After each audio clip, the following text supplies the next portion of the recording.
Assalamualaikum warahmatullahi wabarakatuh.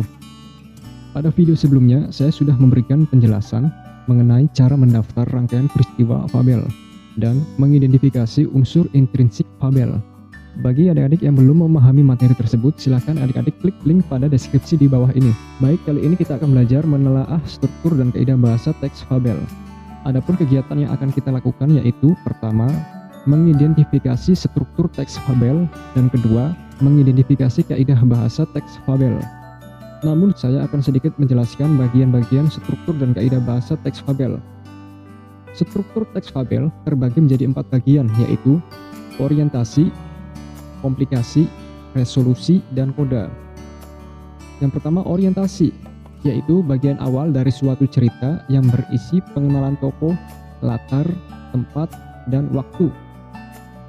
Yang kedua, komplikasi, yakni konflik atau permasalahan antara satu tokoh dengan tokoh lainnya. Pada bagian ini ditandai dengan adanya suatu permasalahan yang dialami oleh tokoh atau pelaku. Lanjut yang ketiga, resolusi. Bagian ini berisi tentang pemecahan masalah. Dan yang keempat, koda. Bagian terakhir pada fabel yang berisi pelajaran atau pesan moral yang didapat oleh pembaca maupun pendengar. Pada bagian ini boleh ada dan boleh tidak ada. Artinya, dalam cerita tersebut boleh mencantumkan koda dan juga boleh tidak mencantumkan koda. Baik, kita lanjutkan ke bagian 2, yakni kaidah bahasa pada teks fabel. Adapun kaidah bahasa teks fabel tersebut meliputi 1. Penggunaan kata depan pada dan di. Misalnya di rumah, di hutan, di sungai. Oh ya, mungkin untuk penulisan kata depan di ini diberi spasi ya antara kata depan di dengan kata keterangan tempat. Jangan digabung. Lihat seperti contoh. Yang kedua, kata hubung waktu. Ada banyak sekali kata hubung waktu ini, diantaranya yaitu sejak, semenjak, sementara, selama, sebelum, sesudah, setelah, dan sehabis. Lanjut yang ketiga yaitu kalimat seru. Kalimat seru ini biasanya ditandai dengan ungkapan seperti oh, ya, wah, aduh. Adapun contoh kalimatnya adalah wah, bukan main. Lanjut ke yang keempat, kalimat langsung. Kalimat langsung adalah kalimat yang diucapkan secara langsung kepada orang yang dituju. Kalimat langsung ditandai dengan pemakaian tanda petik 2. Perhatikan kalimat berikut. Andi mengatakan akan pergi ke sekolah besok. Perhatikan juga penulisannya. Andi mengatakan jangan lupa diberi tanda koma. Setelah itu tanda petik. Kemudian dilanjut kalimat akan pergi ke sekolah. Setelah itu diberi tanda titik dan ditutup dengan tanda baca petik 2. Dan yang terakhir, kata sandang si dan sang. Misalnya si kancil, si rusa, sang raja, sang belalang, dan sebagainya.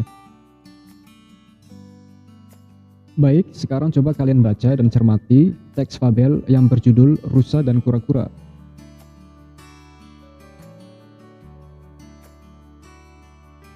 Apabila kalian sudah membaca dan mencermati teks fabel tersebut, kita coba identifikasi.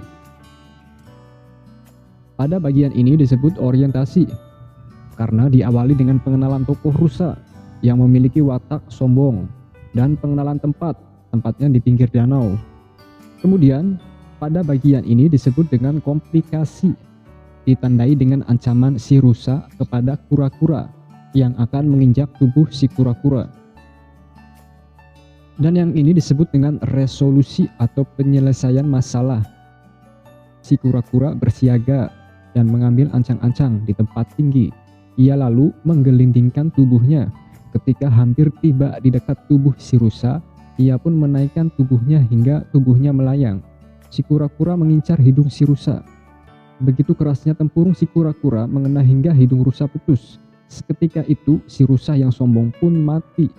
Untuk teks fabel ini tidak memiliki bagian koda, hanya saja pesan yang disampaikan pengarang yakni tersirat atau implisit.